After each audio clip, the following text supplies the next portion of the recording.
Hello friends, Jadaun classes में आपका स्वागत है। आज मैं आपको डेरिवेशन नंबर 4 कराऊंगी गॉस थ्योरम्स यानी कि गॉस की प्रमेय। गॉस की प्रमेय के अनुसार किसी बंद पृष्ठ से गुजरने वाला वैद्युत फ्लक्स कुल आवेश Q का 1/ε0 गुना होता है। यानी हम कह सकते हैं कि जो बंद पृष्ठ से, ये कोई एक बंद पृष्ठ है, इससे गुजरने वाला वैद्युत फ्लक्स यानी कि E Q का किए पर मल्टीप्लाई 1/4πε0, यानी कि ये हमें प्रूफ करके लेकर आना है। अब देखिए फ्रेंड्स, इसका डायग्राम हम कैसे बनाएंगे। डायग्राम बिल्कुल थ्योरी पर बेस्ड है, ठीक है। डायग्राम में क्या करना है, जैसे आप डायग्राम बनाओगे वैसे ही आपको थ्योरी लिखनी है। बिल्कुल डायग्राम के ऊपर ही पूरी थ्योरी है। सबसे पहले हम इसमें क्या करेंगे कि Q एक आवेश माना है, ठीक है। R दूरी पर एक बिंदु P स्थित है। यहाँ पर हमने कोई एक पॉइंट मान लिया P, ठीक है। तो देखो, इसकी थ्योरी हम इस डायग्राम के बेस पर ही हम बनाएंगे। कैसे?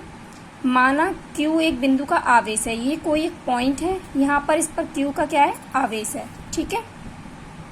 अब क्या करना है, जिसमें R दूरी पर एक बिंदु P स्थित है, ठीक है, और P के पास एक तुम्हारी वैद्युत क्षेत्र की तीव्रता है और एक तुम्हारा एरिया यानी कि क्षेत्रफल यानी कि dA, ठीक है। इन दोनों के बीच का कोण तुम्हारा थीटा है, ठीक है। ये तुम्हारा कोण कौन सा है, थीटा, ठीक है। अब P से होकर जाता हुआ हमें एक क्या खींचना है, गॉसियन पृष्ठ, ठीक है। तो हमें गॉसियन पृष्ठ के लिए हमें डेरिवेशन निकालना है। तो आप इसकी थ्योरी सिंपली तरीके से लिख सकती हो कि Q एक बिंदु आवेश है, P R दूरी पर एक बिंदु P स्थित है, यहाँ पर हमें वैद्युत क्षेत्र की तीव्रता E है, क्षेत्रफल dA है और एंगल तुम्हारा थीटा है और बिंदु क्या है तुम्हारा O, और यहाँ से P से होकर जाता हुआ एक गॉसियन पृष्ठ खींचना है, ठीक है। अब इसका आगे है वही थ्योरी है। देखो, माना Q एक बिंदु आवेश है जिसमें R दूरी पर एक बिंदु P है तथा बिंदु P पर वैद्युत क्षेत्र की तीव्रता E है तथा सदिश क्षेत्रफल A है। इन दोनों के बीच का कोण थीटा बन रहा है। बिंदु P से होकर जाता हुआ एक गॉसियन पृष्ठ क्या है, खींचना है, ठीक है। अब वैद्युत फ्लक्स की परिभाषा से, यानी कि डेफिनेशन है वैद्युत फ्लक्स की, तो फाई E बराबर रेखीय समाकलन E वेक्टर डॉट dA, ठीक है। जब डॉट प्रोडक्ट हटाते हैं तो हमारा इसमें क्या लगता है, कॉस, यानी कि एंगल के लिए डिनोट किया जाता है।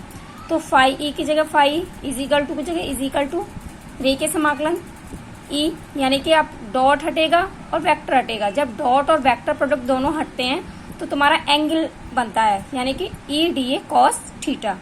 और E तुम्हारा यहाँ पर क्या है, वैद्युत क्षेत्र की तीव्रता। E बराबर फॉर्मूला होता है 1/4πε0 Q/r²। तो जहाँ पर E होगा वहाँ आपको ये वैल्यू रखनी है, ठीक है। तो फाई E इजिकल टू रेखीय समाकलन E की वैल्यू यहाँ पे हमने पुट कर दी, ये dA cos थीटा ये रहा, ठीक है। अब क्या करना है, रेखीय समाकलन के अंदर बस केवल dW रह जाएगा तुम्हारा, यानी कि dW नहीं, dW की वैल्यू है तुम्हारी dA cos θ/r², यानी कि dA cos थीटा को हम dW लिख सकते हैं। ये dW का फॉर्मूला है। इसकी जगह पर यानी कि dA cos थीटा और r², इन दोनों की जगह पर आप क्या लिख सकते हो, dW। तो हमने वही किया है।